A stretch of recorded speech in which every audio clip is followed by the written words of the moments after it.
Hello friends, welcome to my channel daily solution. आज हम देखने वाले हैं कक्षा 9वीं के 7वां पाठ, उसका शिष्टाचार, उसका स्वाध्याय। आपको मेरा वीडियो अच्छा लगा हो तो लाइक और सब्सक्राइब करना ना भूलिए। चलिए तो फिर देखते हैं। शिष्टाचार। सूचना के अनुसार कृतियाँ कीजिए। गद्यांश में हेतु की बताई गई विशेषताएं। 4 विशेषताएं ली। 1 अरूप, उजड़, गवार, मोटे मोटे स्थूल हाथ। दूसरा है ऐसा प्रश्न तैयार कीजिए जिनके उत्तर निम्न शब्द हो। पहला शब्द है बर्खास्त। इसका आंसर देखिए। श्रीमती दिन में 10-10 बार हेतु को नौकरी से क्या करती है।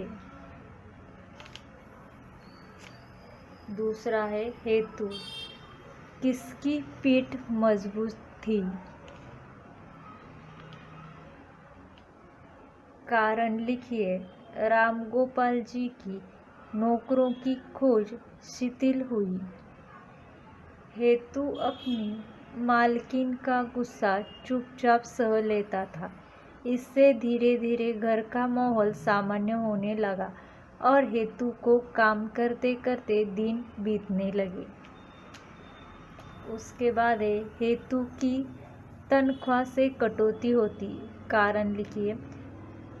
कारण देखिए, क्योंकि उसके हाथों से घर की किसी न किसी चीज़ का नुकसान हो जाता था। उसके बाद है चौथा प्रश्न। नौकर और मालिक के बीच सौहार्द व्यवहार होना चाहिए। स्वमत लिखिए। नौकर सुबह से लेकर शाम तक मालिक की सेवा करता है। वह मालिक के सभी कामों की जानकारी रखता है। वह चाहे तो उन जानकारियों का गलत इस्तेमाल कर सकता है। यही काम मालिक भी कर सकता है, परंतु हृदय से जुड़े रिश्तों में सम्मान और विश्वास होता है। मालिक अपने नौकरों को अपने घर का सदस्य मानते हैं। उसकी इच्छाओं और ज़रूरतों को बिना उसके कहे ही समझ लेता है। उसकी अच्छी बुरी परिस्थितियों में उसके साथ खड़ा रहता है। वह न केवल उसकी आर्थिक सहायता बल्कि सामाजिक व मानसिक सहायता भी करता है। उससे नौकर अपना 2 गुना परिणाम देते हैं। मालिक नौकर के बीच का यही अपनापन व व्यवहार ही उन्हें एक दूसरे के लिए ईमानदारी रखते हैं। अपने विकास के साथ साथ सामाजिक व मानवीय मूल्यों के विकास के लिए यह आवश्यक है कि हर नौकर और मालिक के बीच सौहार्दपूर्ण व्यवहार होना चाहिए। उसके बाद है देखिए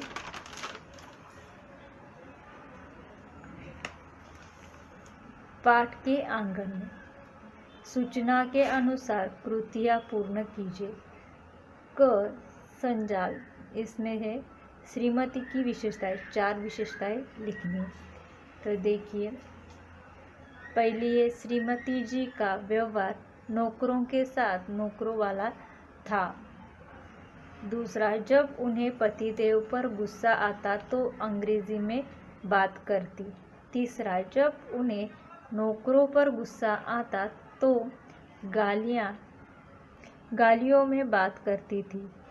चौथा, पलंग पर बैठे बैठे भी नौकरों के हर काम की जानकारी रखती।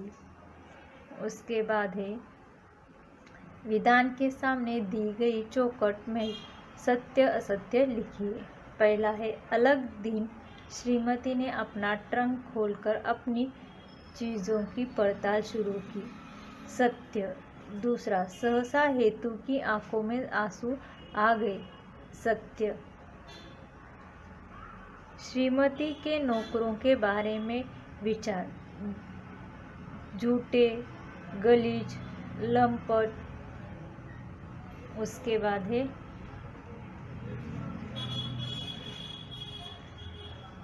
देखिए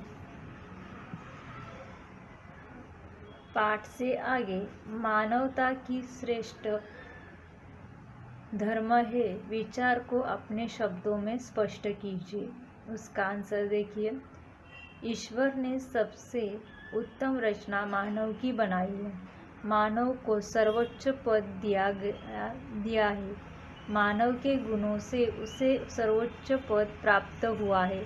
मानव के सहयोग, सदाचार और सद्भाव मानव को अन्य सजीवों से श्रेष्ठ सिद्ध करते हैं। मानव का मानव के साथ ही अन्य जीवों के प्रति समर्पण ही सर्वोत्तम धर्म है। मानव जाति मानवता का धर्म का पालन करती आ रही है, परंतु समय एक जैसे नहीं रहता है। आजकल मानव मानवता के धर्म को भुलाकर स्वयं द्वारा निर्मित धर्म को अधिक महत्व देने लगा है। इससे हिंसा, संघर्ष, दुख हर तरह फैला है। इसके विपरीत मानवता का धर्म हमें इस तरह के कर्मों से सदैव दूर रखने की प्रेरणा देता है। अंत में यह स्पष्ट होता है, मानवता ही श्रेष्ठ धर्म है। Thank you for watching video. Please like, share and subscribe. Thank you.